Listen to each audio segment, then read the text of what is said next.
अगर आपसे कहा जाए आप पॉइंट ए से बी जो कि 1 मीटर की दूरी पर है,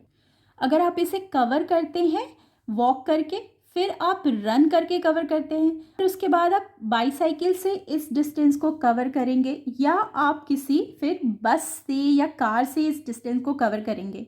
तो किस में ज़्यादा टाइम लगेगा? ऑब्वियस सी बात है, जब आप वॉक करेंगे तो ज़्यादा टाइम लगेगा, रन करेंगे तो उससे थोड़ा कम टाइम लगेगा, बाईसाइकिल से जाएंगे तो और भी कम टाइम लगेगा। ऐसे करके अगर आप किसी बस या कार से इस डिस्टेंस को कवर करेंगे तो और भी कम टाइम लगेगा। किसी भी दूरी को हम कितने समय में कवर करते हैं, इसे हम उस व्हीकल या उस ऑब्जेक्ट की स्पीड कहते हैं। ठीक है, आगे हम पढ़ेंगे नॉन यूनिफॉर्म मोशन। ऐसा मोशन,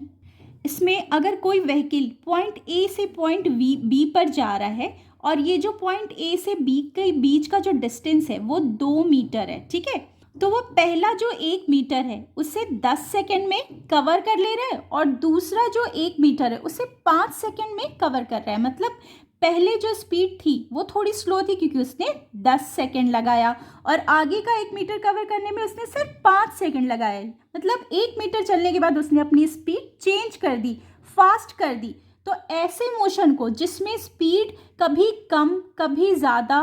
होती है उसे हम बोलते हैं नॉन यूनिफॉर्म मोशन, क्योंकि जो मोशन है वो एक जैसा नहीं है, कभी फास्ट है कभी स्लो है।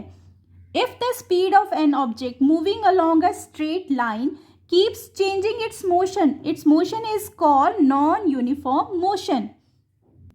लेकिन अगर उसी डिस्टेंस को कोई भी ऑब्जेक्ट सेम स्पीड में चल रहा है, कवर कर रहा है, यानी कि फर्स्ट मीटर, पहला वाला जो मीटर है इतनी दूरी को कवर करने में भी 10 सेकेंड लगा रहा है, आगे का जो 1 मीटर है उसको भी कवर करने में 10 सेकेंड लगा रहा है, तो ऐसे मोशन में जिसमें कि स्पीड चेंज नहीं होती है, एक जैसी स्पीड से चल रहा है, उसे हम यूनिफॉर्म मोशन कहते हैं, क्योंकि मोशन यूनिफॉर्म है, इट्स नॉट चेंजिंग।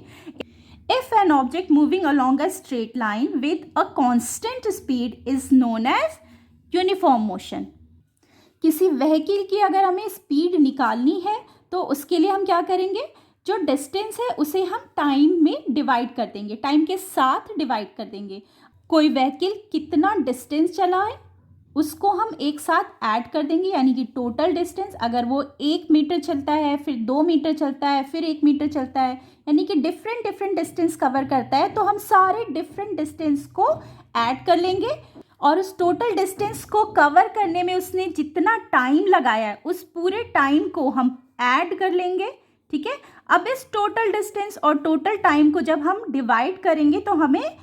स्पीड मिल जाएगी। ठीक है, तो ये क्या होता है, एक तरीके से ये एवरेज स्पीड होती है। एवरेज स्पीड में क्या होता है, हम डिस्टेंस, अलग अलग डिस्टेंस को ऐड कर लेते हैं और अलग अलग टाइम जो उसने लगाया कवर करने में, इन सबको हम ऐड कर लेते हैं, तो ये क्या हो जाता है, हमारा एवरेज स्पीड हो जाती है, और यही एवरेज स्पीड किसी व्हीकल की स्पीड मानी जाती है।